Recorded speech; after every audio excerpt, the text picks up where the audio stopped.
Welcome to Breathe, Move, Rest. I'm Kimberlyn, and that's what we're going to do together, is just take a few minutes to breathe, to move our body, to move thoughts, and even perhaps move some of the emotional congestion that might have landed into our body's tissues or even into our heart. And finally, we'll find a few moments to pause and rest in ease. So welcome. I'm so glad that you're here.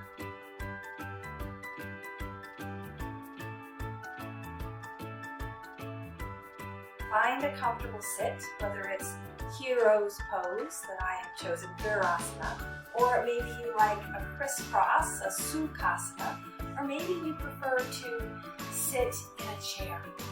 Meet yourself with the support that you need in order to find a pause that is a little more easeful, a little more accessible than perhaps your everyday working posture or shape. And once you find that shape, assess it, check it for whether or not it's sustainable. How much effort does it require to stay in this shape? The more that we can slide into an alignment of our bones, a skeletal alignment, the less that our muscles have to work. Now there'll be plenty of time to work our muscles, for sure, but for this beginning and especially for our resting at the end, I want to invite you to really use support. So that might mean a wall, it might mean a pillow or blocks or a strap. And we can explore all of those tools and how to use them as you need to.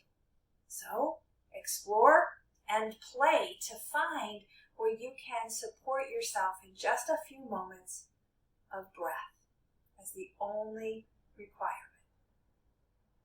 I like to close my eyes and wiggle just a little bit to see if I can find that skeletal alignment, that stacking in the bones. The ears over the shoulders, stacked above the ribs, above the pelvis. The sits bones equally weighted to the earth at the base. Draw the breath in through the nose, as long as that is available. And if not, then breathe as you can. But working towards breathing in and out through the nose is the yogic breath practice. Inhale and exhale. Inhale and exhale.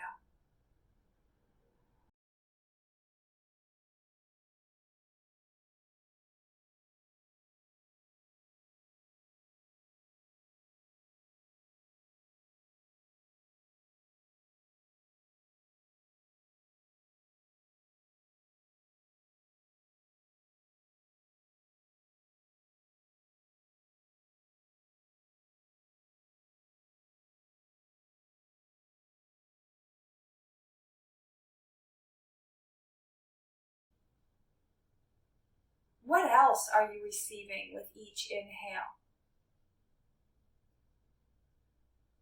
What are you letting go of? What are you offering with each exhale?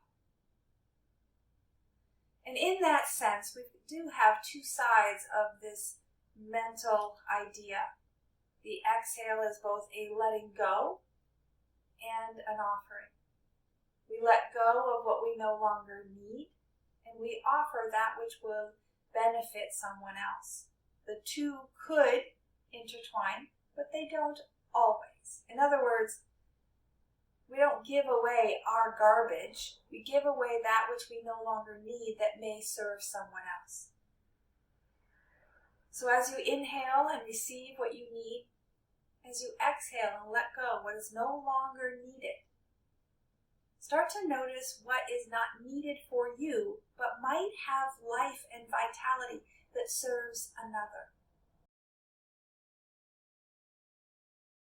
I share with you a poem from Judith Hill entitled Wage Peace, an invitation to make peace a priority in your practice. Wage peace with your breath. Breathe in firemen and rubble. Breathe out whole buildings and flocks of red-winged blackbirds. Breathe in terrorists and breathe out sleeping children and freshly mown fields. Breathe in confusion and breathe out maple trees. Breathe in the fallen and breathe out lifelong friendships intact. Wage peace with your listening. Hearing sirens, pray loud. Remember your tools. Flower seeds, clothespins, clean rivers. Make soup. Play music. Memorize the words for thank you in 3 languages. Learn to knit and make a hat. Think of chaos as dancing raspberries. Imagine grief as the out-breath of beauty, or the gesture of fish. Swim for the other side. Wage peace. Never has the world seemed so fresh and precious. Have a cup of tea and rejoice. Act as if armistice has already arrived. Celebrate today. Wage Peace by Judith Hill.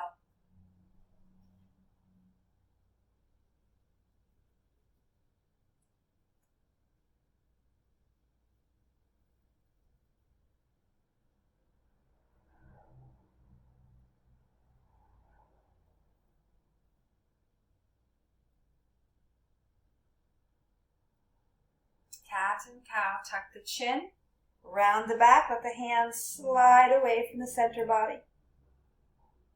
Lift the pubic bone. Swivel the pelvis, pull the heart forward and the elbows and shoulder blades back as you lift the chin. Cow pose.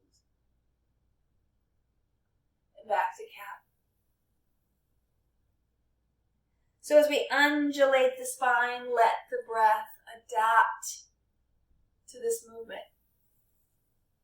Breathe in what you need. Breathe out what you offer. And where can your breath help invoke peace, love? Maybe the arms wrap on that cat, peel open on that cow. You can alternate which arm is on top.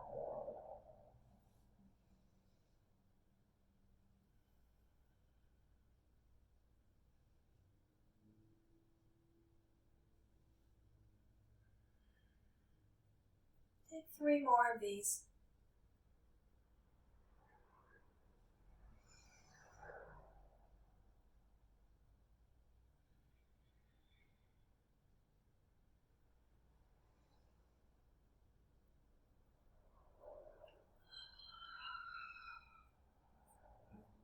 As you inhale and open, let the arms journey wide. They might even fall a little bit behind you. And shoulder circles up, back, and down.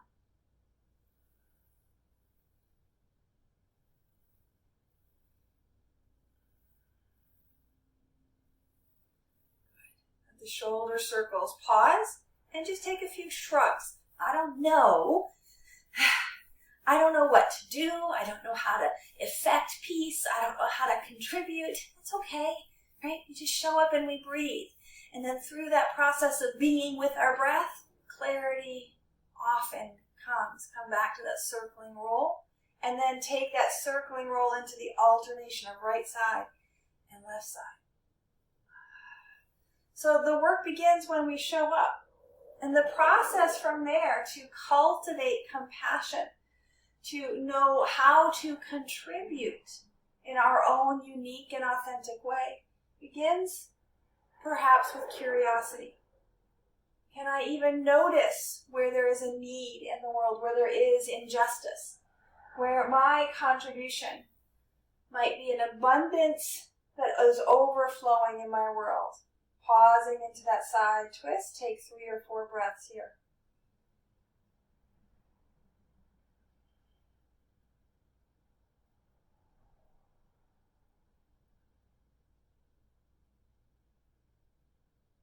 Now the hand that's behind you, you're going to roll that one up and over like a crawl stroke. So just bend the elbow or extend the hand and reach up and over to the opposite knee. And again, up and over to the opposite knee.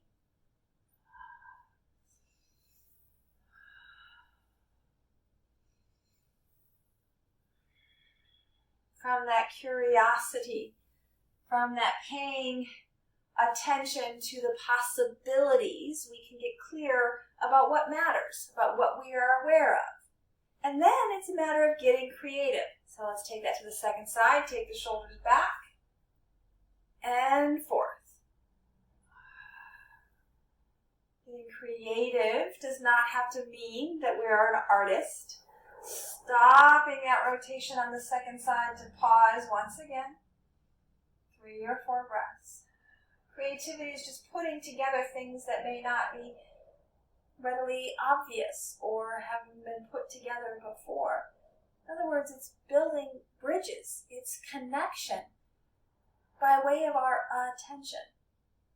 How will you get creative is how you can contribute from your individual, authentic self. As you release the twists, take the sun breath up. Draw in what you need. Maybe it's permission.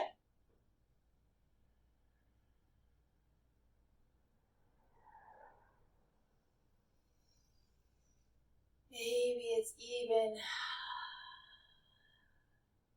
curiosity. Maybe there's a calling to play, to feel your creative sense of being.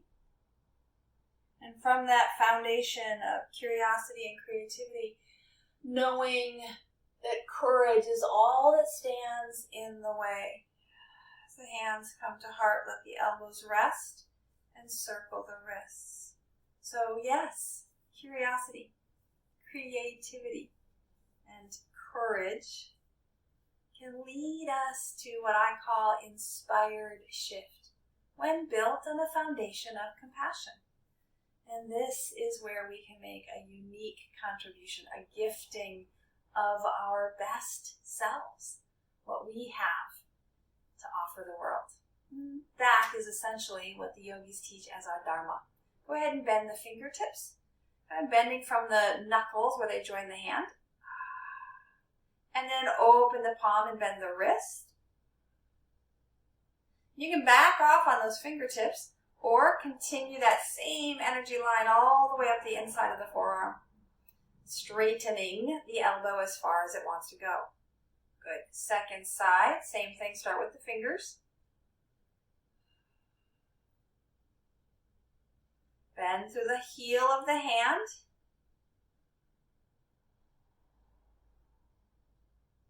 Extend the elbow and let that climb up, that sensation stretch up the inside of the forearm.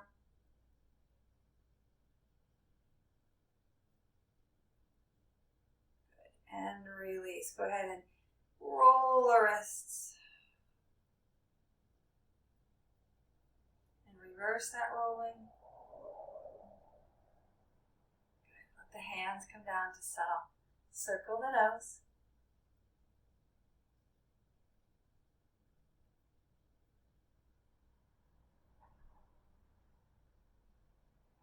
Pause. If there's any echo still lingering, pause long enough for that echo, that kind of lingering tail of movement to dissipate, and then reverse.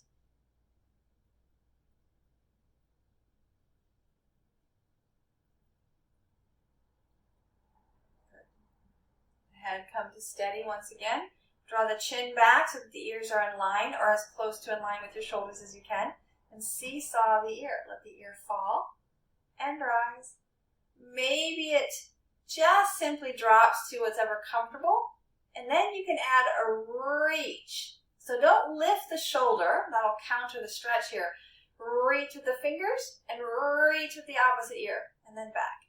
This is what we mean when we say stretch wisely, right? So some things that we want to offer the world are going to require some work, right? So yeah, we stretch wisely into that arena where we want to show up and give from our own heart's intention. Good. Take that again. To each side. And back to center. Shoulders up, back and down. Now we're going to bring those elbows behind us, right? So slide the elbows back. The hands might hold the hips. Lift the heart. Squeeze the shoulder blades, but keep those ribs tapped down as if you're knitting them to the top of the hip bones so that we're really stretching across and up the line of this sternum and across the collarbones.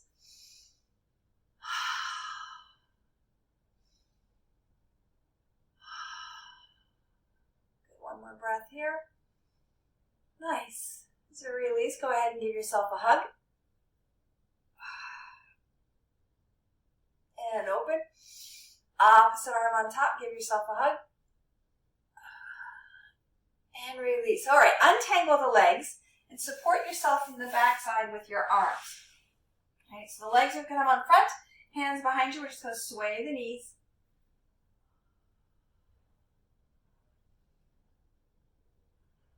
What are you feeling? Where are you feeling? Can you allow the body to explore this edge of movement with breath? So as your knees fall to one side, bring that back hand all the way around and reach again. Breathe here. Good. Unwind through center, hands plant, feet plant, lift the heart.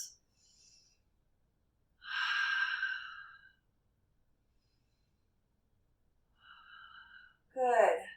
Bring the knees back to sway, so let the heart drop a little bit, coming back into comfort for the chest. Second side, knees fall. Back arm swivels all the way around to reach. I call this the reaching mermaid. And breathe in this reaching mermaid. So the weight is supported by my grounded hand, and that might be a straight arm, it might be a bent elbow and laying on the forearm. Whatever feels good. As we unwind, inhale back to center. Again, same heart lift with the hands and feet planted, or a little more work. Press into the heels of the feet and lift the hips up. 3 breaths.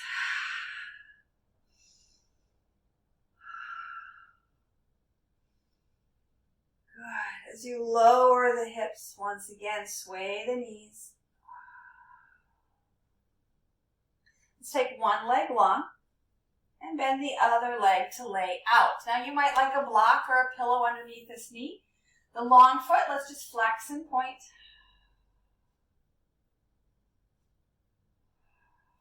And then take some circles.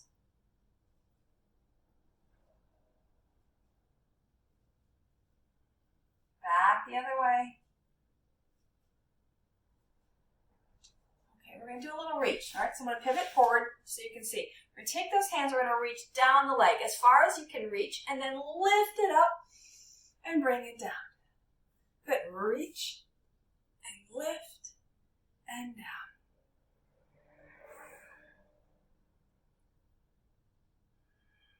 Two more.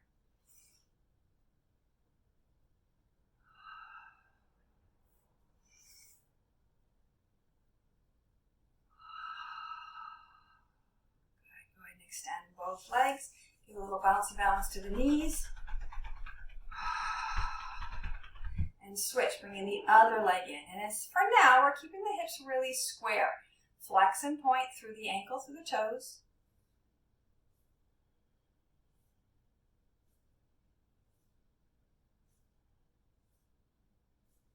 When that feels like you just need a little wiggle, right, then move into a wiggle. Maybe it's a controlled circle. Maybe it's a back and forth. Maybe there's a different movement that would feel good for you.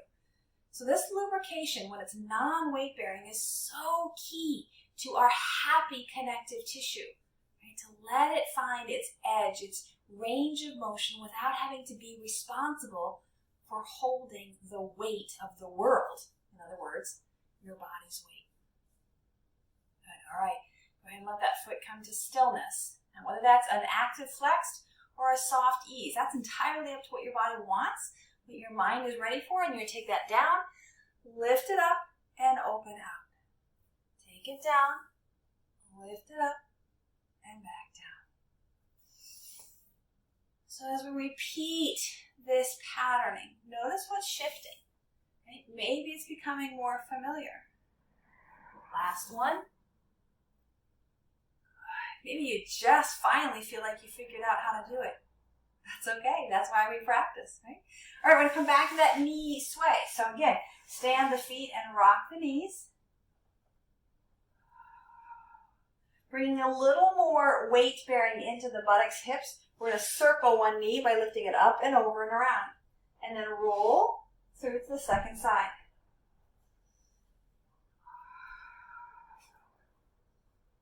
It doesn't have to be graceful. It doesn't have to be attractive. Right? You're just looking to find where that edge, that range of motion is in our hips. Because as we now come to that first side, whichever side you want to start with, we're going to stack for comfort, kind of like that mermaid, but keeping the heart facing in the same direction as the knees. As we now bend into that lateral fold. Now that base arm is providing the support for the upper body. The top arm is optional. It's not necessary to have it fan in this way, but it might feel really good to stretch through that side body.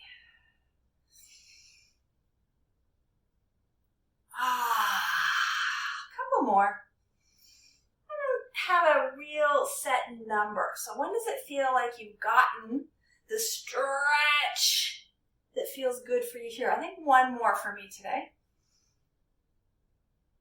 Good. And as I come through center, yes, we're going to go to the second side. But heart lift, hip lift, or maybe you come all the way down with legs long and lift the whole body into more of a reverse plank pose. Now, if you've got those legs long, keep the toes and the kneecaps pointing up to the sky. That'll really activate your inner thighs for that strength. And then come on down, soles of the feet together and knees wide. Hands hold knees, ankles, shins, and come back to your cat and cow.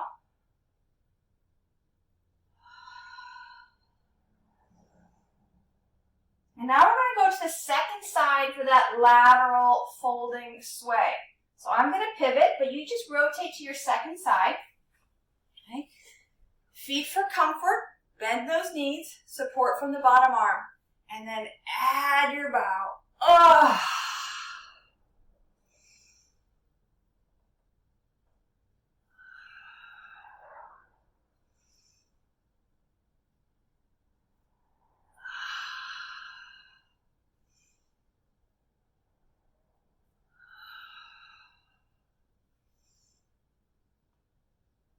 Let's do one more here.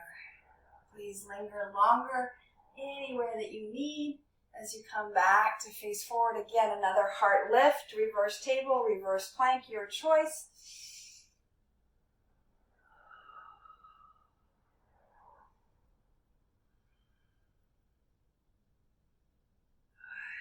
All right, little option for some heat building as the hips come down. Right. Hold the backs of the thighs and lean back. This is enough. Or you can start to lift the feet and extend the body. A little bit of a boat pose. Good.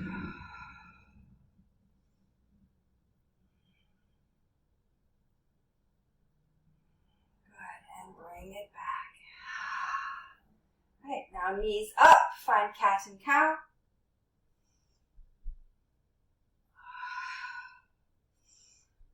One ankle crosses over the other leg. That leg could be bent or it could be extended long. Just drop it over, and then we're going to fold the body up to stretch through the buttocks of that top leg, right? So maybe upright doesn't work for you, and you want to recline down. That's fine too. If you take this onto your back, you have the option of building an inverted pigeon as well, really extending that stretch for the hip flexor of that back leg.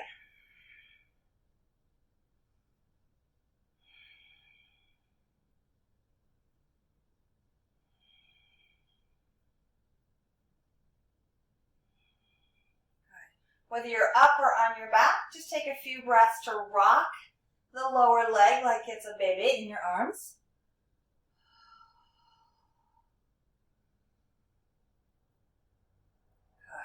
And release. So since I've reclined, I'm going to go ahead and set that leg down, roll over, and press up.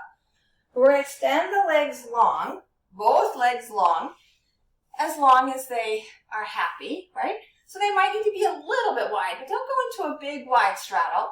Move any flesh out from underneath the sits bones and just notice the difference between the two butt cheeks. Plug the fingers in for some support to the earth. Rise up to the crown of the head and breathe.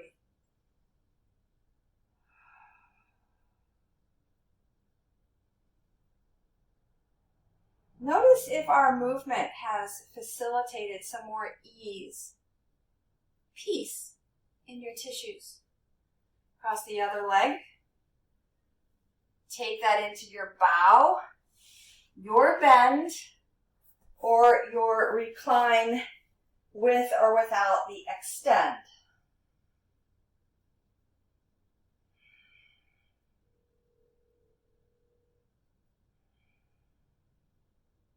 Good. Give a little rock.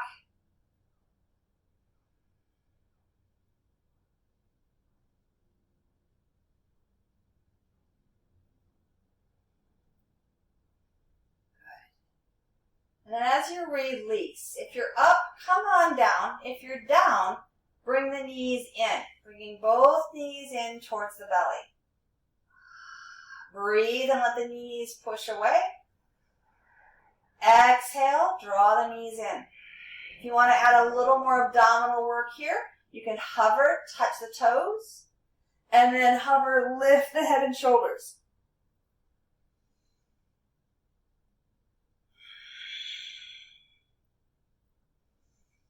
Doesn't have to be all of the work all of the time. And it's amazing what we can do when we do a little bit of the work a little bit at the time.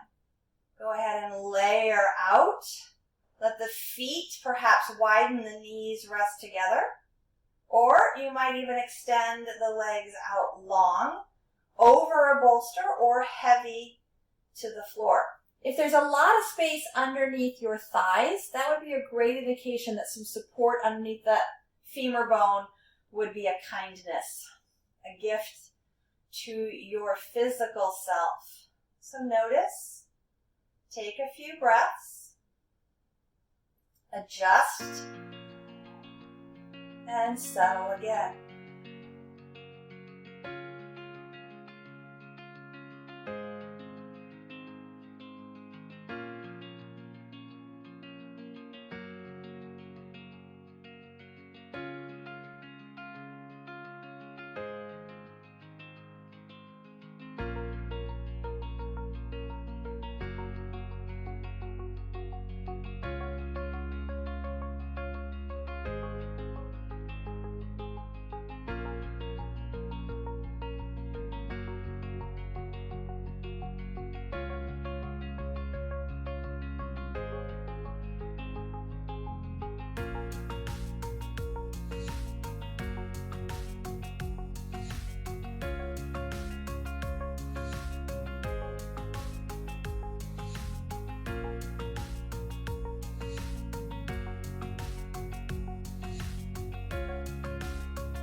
rest.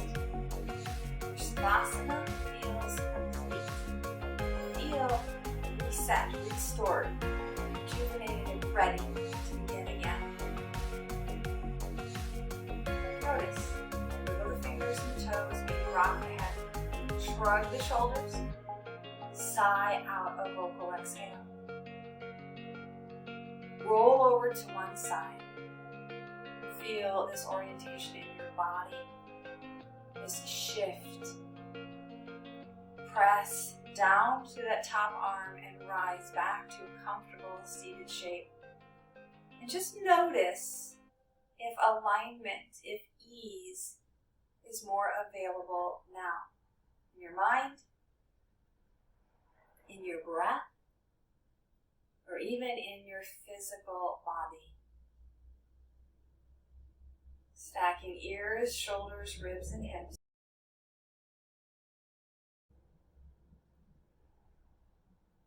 Bring the hands together at your heart.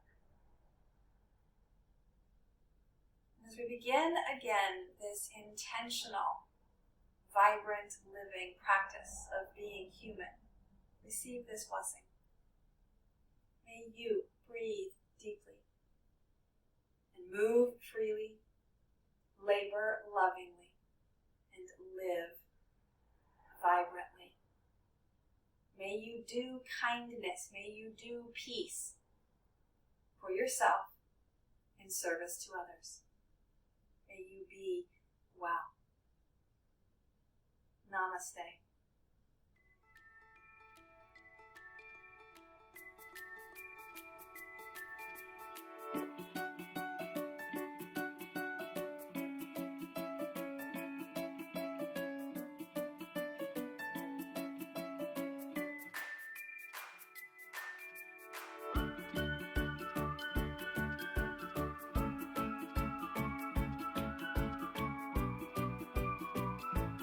Thank you so much for being here and for sharing this practice. Whether it was curiosity that brought you to click this button, or perhaps you're just looking for some support for your self-care. You want to cultivate compassion. Or maybe, in fact, you have a self-care routine, but you're getting kind of bored. And so some different words or different movements, some creativity in the practice, something just different. Whatever it was, at the root of that exploration, you showed up. And that, my friend, is courage. And courage can take you wherever you want to go, to cultivate deeper compassion, curiosity, and creativity. Courage is that heart word that draws us to seek union, connection, and peace or love. Thanks for doing the practice, for doing the work. Be well.